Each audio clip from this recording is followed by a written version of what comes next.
के बाद फिर से स्वागत है। और खबरों में आगे बढ़ने से पहले आपको बता दें इस वक्त की बड़ी खबर। 6 राज्यों में लोकसभा और विधानसभा उपचुनाव के लिए नतीजे आज। यूपी की आजमगढ़ और रामपुर का रण आज से शुरू।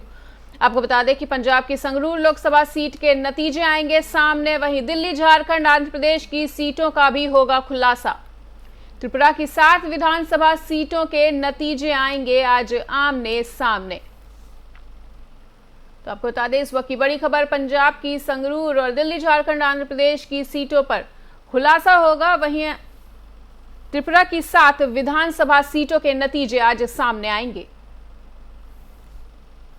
आज देश के 6 राज्यों में लोकसभा और विधानसभा सीटों पर हुए उपचुनाव के नतीजे सामने आएंगे और 23 जून को लोकसभा की 3 और विधानसभा की 7 सीटों पर उपचुनाव हुए थे, जिनमें यूपी की आजमगढ़ और रामपुर जबकि पंजाब की संगरूर लोकसभा सीट शामिल है। दिल्ली, झारखंड, आंध्र प्रदेश और त्रिपुरा की 7 विधानसभा सीटों पर भी वोटिंग हुई थी। वहीं यूपी की बात करें तो आजमगढ़ और रामपुर लोकसभा उपचुनाव के नतीजे आने हैं और अब से कुछ ही देर में वोटों की गिनती भी शुरू हो जाएगी। आपको बता दें कि रामपुर सीट पर बीजेपी से घनश्याम लोधी और समाजवादी पार्टी के आसिम रजा के बीच ये मुकाबला है। वहीं आजमगढ़ सीट पर बीजेपी से दिनेश लाल यादव और समाजवादी पार्टी से धर्मेंद्र यादव के बीच ये लड़ाई है। ऐसे में देखना होगा कि आज जंग में जीत किसकी होती है।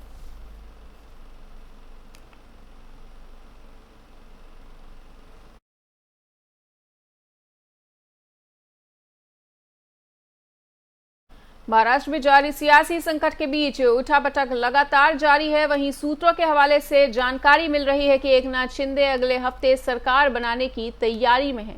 इतना ही नहीं, आगे का प्लान भी पूरी तरह से तैयार है। वहीं सरकार बनने के बाद शिंदे गुट के नेता, मंत्री, विधायक सब अयोध्या दर्शन के लिए भी जाएंगे। शिवसेना में जारी खींचतान के बीच जहां एक ओर उद्धव ठाकरे तो मैदान में है ही, वहीं उनके बेटे आदित्य ठाकरे भी पूरी तरीके से लड़ने के लिए तैयार हैं। आपको बता दें कि आदित्य ठाकरे ने शिंदे गुट के खिलाफ मोर्चा खोल दिया है और उन्होंने कहा है कि पार्टी में जो भी गंदगी थी वो निकल गई है और वो दगाबाजों को महाराष्ट्र अब नहीं आने देंगे।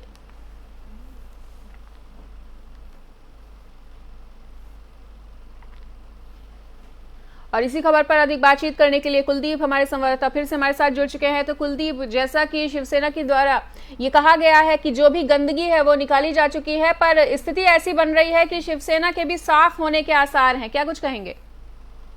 बिल्कुल मनीषा, देखिए ये महाराष्ट्र में जो संकट खड़ा हुआ है, ये सियासी संकट हर रोज जो है बड़ा होता जा रहा है, गहरा होता जा रहा है। और खासकर ये संकट तब और बड़ा हो जाता है क्योंकि अब न सिर्फ महाराष्ट्र में सरकार संकट में है, बल्कि जो शिवसेना है उस पर भी बड़ा संकट जो है इस वक्त मंडरा रहा है। और यही वजह है कि लगातार दोनों गुटों की तरफ से जो है वो एक दूसरे पर जो है वार पलटवार किए जा रहे हैं। शिवसेना की कल जो राष्ट्रीय कार्यकारिणी की बैठक हुई थी, उस बैठक में कई महत्वपूर्ण फैसले लिए गए और कई प्रस्ताव पर मोहर लगाई गई, जिनमें सबसे महत्वपूर्ण प्रस्ताव ये था जिसमें ये कहा गया कि कोई भी दल या कोई भी व्यक्ति शिवसेना या बाला साहब ठाकरे के नाम का इस्तेमाल नहीं कर सकता।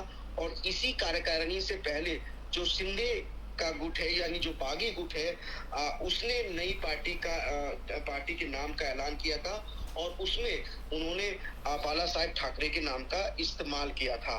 तो जिस तरीके से कल कार्यकारिणी की बैठक बुलाई गई शिवसेना की तरफ से और उसके बाद उद्धव ठाकरे को और आदित्य ठाकरे को कुछ नए अधिकार दिए गए, तो उससे अब लग रहा है कि ये लड़ाई जो है वो अभी और ज्यादा बढ़ने वाली है और अभी ये घमासान जो है वो थमता हुआ नजर नहीं आ रहा है। क्योंकि शिवसेना के जो तेवर है, वो शिवसेना के तेवर भी अब काफी आक्रामक नजर आ रहे हैं और उधर शिंदे गुट भी जो है वो किसी भी तरह से झुकने को तैयार नहीं है।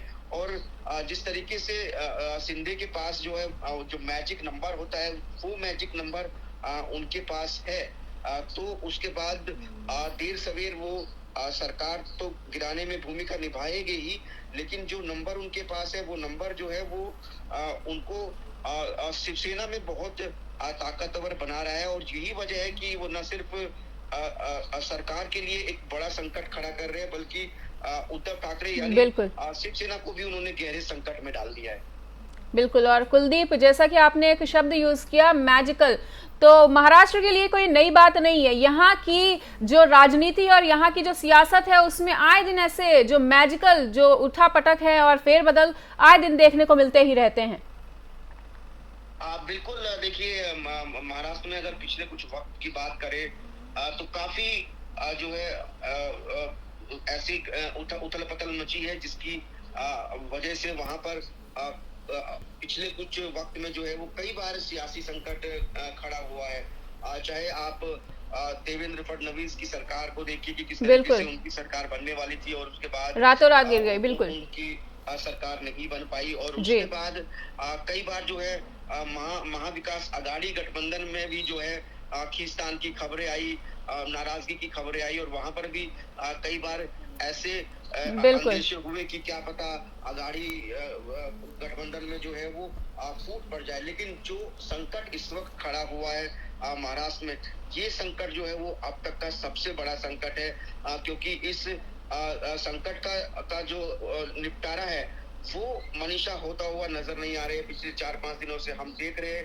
कि ये संकट जो है वो लगातार बड़ा होता जा रहा है। किस तरीके से ये संकट खत्म होगा, कब खत्म होगा, इसके बारे में कहना मुश्किल है। लेकिन ये जो महाराष्ट्र की सियासत की महाभारत है ये लगातार चल रही है और इसकी पिक्चर में अभी बहुत सारे मुझे लगता है कि एपिसोड बाकी है और इन एपिसोड और इस पूरे एपिसोड के दो सबसे महत्वपूर्ण किरदार है, एक तो उद्धव ठाकरे और दूसरा श्रीनाथ शिंदे। तो ऐसे में इन दोनों किरदारों की आगे के कदमों पर जो है वो सबकी नजरें टिकी हुई है और इन्हीं दोनों के फैसलों से जो है महाराष्ट्र का जो है सियासी संकट है इसका निपटारा होना है। जी, तो इस तमाम बातचीत के लिए कुलदीप आपका बहुत बहुत शुक्रिया।